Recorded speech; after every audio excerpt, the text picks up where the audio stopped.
धारावीतल्या गरीब लोकांना त्यांची घर मिळायला पाहिजे, त्यांचे तिकडे जे व्यवसाय आहेत वेगळ्या वेगळ्या पद्धतीचं ते व्यवसाय त्या तिथेच त्यांनी करण्यासाठी त्यांना जागा मिळायला पाहिजे, ही आमची भूमिका आहे.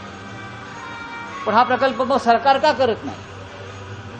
सरकारनं जॉईंट व्हेंचरमध्ये एखादा प्रकल्प करावा. इतकं मोठा धारावी तुम्ही एका उद्योगपतीच्या घशामध्ये घालताय, जो तुमचा जावई असं सांगतोय. हा पहिला प्रश्न आहे. दुसरा विषय असा आहे की गौतम अडाणी आणि त्यांच्या कंपन्या, त्यांचे पोर्ट्स गुजरातमध्ये आपण पाहत असाल गेल्या काही काळापासून मुंद्रा पोर्टवर सातत्यानं ड्रग्स उतरत आहे आणि ते ड्रग्स महाराष्ट्रात येत आहे. आता अख्खं धारावी जर अशा लोकांच्या हातात जाणार असेल तर अख्ख्या मुंबईमध्ये का तुम्हाला ड्रग्सचा व्यापार करायचा तिथे त्यांच्या हातात देऊन? ही लोकांच्या मनात शंका आहे. धारावीतल्या पोरांना काय ड्रग्सच्या पुड्या विकायला द्यायच्यात का? तुम्ही जर अभ्यास करा, धारावीतल्या लोकांच्या जनतेच्या तोंडाला पानं पुसून एक प्रकारे आवळा देऊन कोवळा काढण्याचा प्रकार है. मुंबई बेचने की बहुत बड़ी साजिश है. देश का सबसे बड़ा टीडीआर घोटाला अगर कहाँ हो रहा है तो धारावी डेव्हलपमेंट प्रोजेक्ट में हो रहा है. बोला, हा मोर्चा कसा असेल? कुठून कुठे जाईल? हा मोर्चा धारावीतून निघेल आणि धारावी टी जंक्शन जे आहे तिथून निघेल आणि जे अडाणींचं मुख्यालय आहे बीकेसीमध्ये हा मोर्चा तिथपर्यंत जाईल. हा मोर्चा निघू नये यासाठी दिल्लीतून दबाव आणण्यात आला.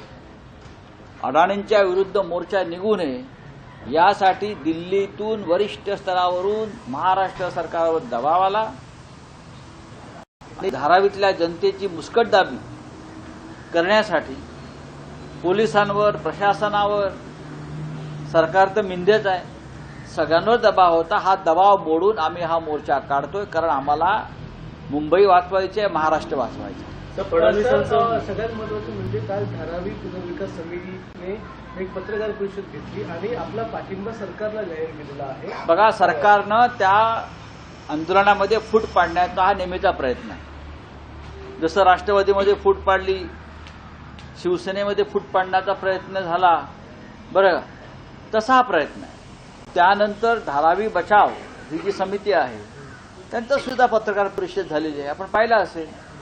पण शिवसेनेतले आमदार गेले, राष्ट्रवादीतले आमदार गेले, जनता आमच्याबरोबर आहे. तसंच धारावीचं आहे.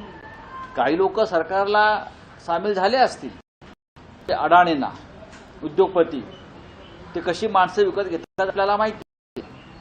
पण या सगळ्याची पर्वा न करता जनता मोर्चामध्ये सहभागी होईल आणि लाखों टीडीआर फायद्यासाठी सुपारी घेऊन धारावीत मोर्चा काढण्यात येतो असं देवेंद्र देवेंद्र फडणवीस काय म्हणतात त्याकडे लक्ष द्यायची गरज नाही.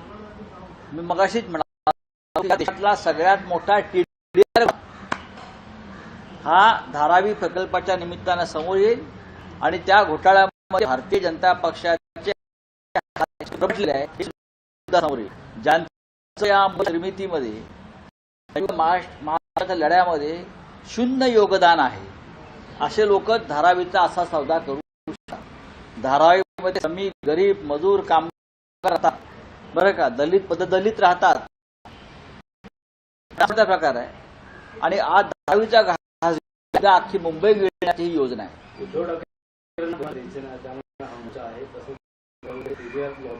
ही मी आता उत्तर काय दिलंय? या देशातला सगळ्यात मोठा टीडीआर घोटाळा भारतीय जनता पक्ष सरकारनं दिल्लीच्या मदतीने हा केलेला घोटाळा धारावी पुनर्विकास. उद्धव ठाकरे ज्यावेळी मुख्यमंत्री होते त्यावेळी टेंडर रद्द करत असल्याची निवडणूक आजच्या मोर्चानंतर त्याच्यावरती उत्तर देतील जी काय द्यायचे तुमच्या प्रश्नाला. आपणही मोर्चाला सहभागी आणि बुलंद आवाज जो मुंबई वाचवण्यासंदर्भात धारावीच्या निमित्तानं त्याचा अनुभव घ्या. एक प्रश्न असा, कालच उच्च न्यायालयाने मुंबईमधल्या 300 रस्त्यांच्या प्रक्रिया त्या थांबवल्या जे की सध्या गरज नाही कॉन्क्रिटीकरण सध्या नाही. ठाकरे सातत्याने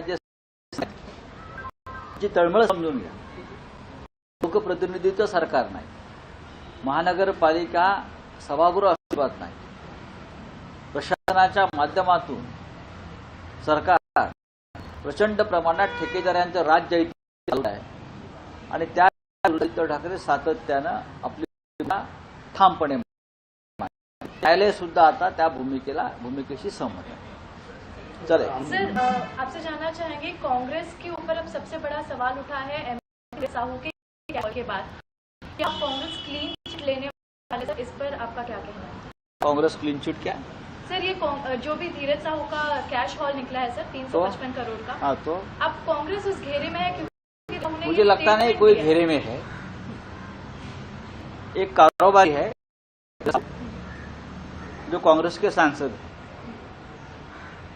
उनका 100 साल से भी ज्यादा हो गया, उनका कर रहा है। मैं उनका एक स्टेटमेंट आज दिख रहा था, यस सर, मैं उनका स्टेटमेंट देख रहा हूं। मुझे लगता है उस बारे में जिसने रेड्स किया है इनकम टैक्स के प्रवक्ता ने सामने आकर बताना चाहिए, क्या ये ब्लैक मनी है, क्या ये काला धन है, या हम और आप नहीं बता सकते। ये मीडिया ट्रायल नहीं हो सकती सिर्फ अपोजिशन के लोगों की। अगर इनकम टैक्स के पास जानकारी है ये काला धन है या आया है क्या है, उस बारे में इनकम टैक्स के प्रवक्ता बोल सकते हैं, हम नहीं बोल सकते, बीजेपी के प्रवक्ता नहीं बोल सकते। अखिलेश यादव कह रहे हैं कि बीजेपी सुरक्षा के नाम पर लोगों को डरना चाहिए। ये सच है, ये सच है। और 19 तारीख को जो दिल्ली में इंडिया की बैठक है सभी विषयों पर चर्चा हो जाएगी। सर, आज मोर्चा निकलने वाला है आपकी पार्टी की तरफ से, कैसे देखते हैं? सर, अभी दिल्ली का दबाव देखो, धारावी बचाओ ये आंदोलन मुंबई में चल रहा है, महाराष्ट्र में चल रहा है। धारावी गरीबों की बस्ती है, दलितों की बस्ती है, दलितों की बस्ती है। उन सभी को घर मिलना चाहिए। सालों साल से वो किचड़ में रहते हैं, उनका व्यवसाय, उनका व्यापार, उनके छोटे मोटे धंधे वहां है, चाहे लेबर हो, चाहे स्टील हो, चाहे गारमेंट हो, चाहे कुंभार के काम हो, वो सभी को छोटा सा है उनके लिए जगह मिलनी चाहिए।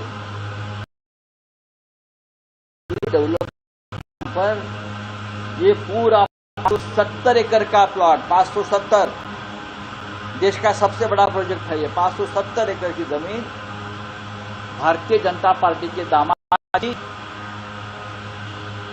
श्रीमान अडानी के हाथ में दी जा रही है। मैं ये मानता हूं इस बहाने मुंबई बेचने की ये तैयारी है, ये मुंबई बेचने की तैयारी है और हम ये होने नहीं देंगे। देश का सबसे बड़ा टीडीआर घोटाला इस प्रोजेक्ट में सामने आ रहा है। आपके पार्टी के एक नेता है जो दाऊद की सहयोगी के साथ नाश्ते नजर आए, उससे लेकर फडणवीस ने कहा कि एसआईटी लगा दो।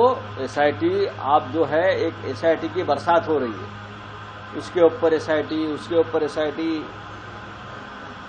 जो एसआईटी हमने बनाई थी वो तो आपने रद्द कर दी। उद्धव ठाकरे साहब के कार्यकाल में हमने 3 एसआईटी बनाई थी, उससे भी गंभीर विषयों पर। हाँ, वो तो आपने, चाहे वो नीतू नवलानी वाली एसआईटी हो या और हो, आईएनएस विक्रांत का घोटाला था, वो तो आपने एफआईआर पास कर दिया। देखो, ये एक राजनीति चल रही है। नासिक में ललित पाटिल जो ड्रग्स माफिया है, उनके सीधे संबंध दो कैबिनेट मिनिस्टर से, वो पूरा गुमराह करने के लिए ये एक देखिए चौकसी, अगर तब आप जांच कर रहे हैं तो कर लीजिए। हमने कहा रोका है जांच को, लेकिन ललित पाटिल और 2 कैबिनेट मिनिस्टर का क्या साड़गांठ है, हाँ, क्या पैसे की लेन देन है, आप उसके बारे में पहले एक एसआईटी लगाइए। अगर एसआईटी लगाई है तो जो जांच के घेरे में जो मंत्री है उनका इस्तीफा लीजिए। हाँ, निशिकांत दुबे का ये कहना है कि पार्लियामेंट में जो सर महाराष्ट्र राज्य सड़क विकास निगम के संचालक के बेटे का आरोप है कि उसने अपनी प्रेमिका को पर कार चला दी। किसने? MSRDC के तो सीएम को जाकर पूछिए। नहीं, सवाल ये सवाल है, आप जाकर सीएम से पूछिए। ये सवाल देवेंद्र फडणवीस से जाकर पूछिए, होम मिनिस्टर है ना, लगाइए ना एसआईटी, यहाँ लगाओ ना एसआईटी। सर, गोल्ड संदर्भात वीडियो आता बोललो ना मी त्या संदर्भात ते बघायला गेलं हे पहा की नाशिकमध्ये ललित पाटील यांचं प्रकरणात या राज्याचे 2 कॅबिनेट मंत्री पूर्णपणे अडकलेले. त्याच मंत्र्यांनी आपल्यावरचं लक्ष विचलित करण्यासाठी हा विषय बाहेर काढला. काल बडगुजर यांची पत्रकार परिषद झालेली आहे आणि त्यांनी त्या संदर्भात खुलासा केला आणि चौकशी सुरू आहे. सरकारने SIT स्थापन केली आहे ना, तपास होईल. पण ललित पाटील या प्रकरणात, ड्रग्ज प्रकरणामध्ये ज्या 2 मंत्र्यांची नावं येत आहेत त्यांच्यापर्यंत ती SIT पोचली आहे का? चौकशी होते आहे का? नाही. चौकशी प्रत्येक गोष्टीची व्हायला पाहिजे. उद्धव ठाकरे यांच्या कार्यकाळामध्ये 3 SIT स्थापन केल्या होत्या. त्या तुम्ही का रद्द केल्यात? त्यातली एक तर केंद्रीय तपास यंत्रणांच्या खंडणीच्या प्रकरणामध्ये या महाराष्ट्रात जे सुरू होतं प्रकरण त्या संदर्भात INS विक्रांत घोटाळा, विक्रांत बचाव या नावाखाली त्या नागड्या पोपटलालच्या कोट्यवधी रुपये गोळा केले. पोलिसांनी त्याला जामीन नाकारला. सरकार आपलं न्यायालयानं. सरकार येताच तुम्ही तो FIRच रद्द करून टाकलात. अजून किती प्रकरणं तुम्हाला द्यायची? हा, चला, थँक्यू. Thank you sir.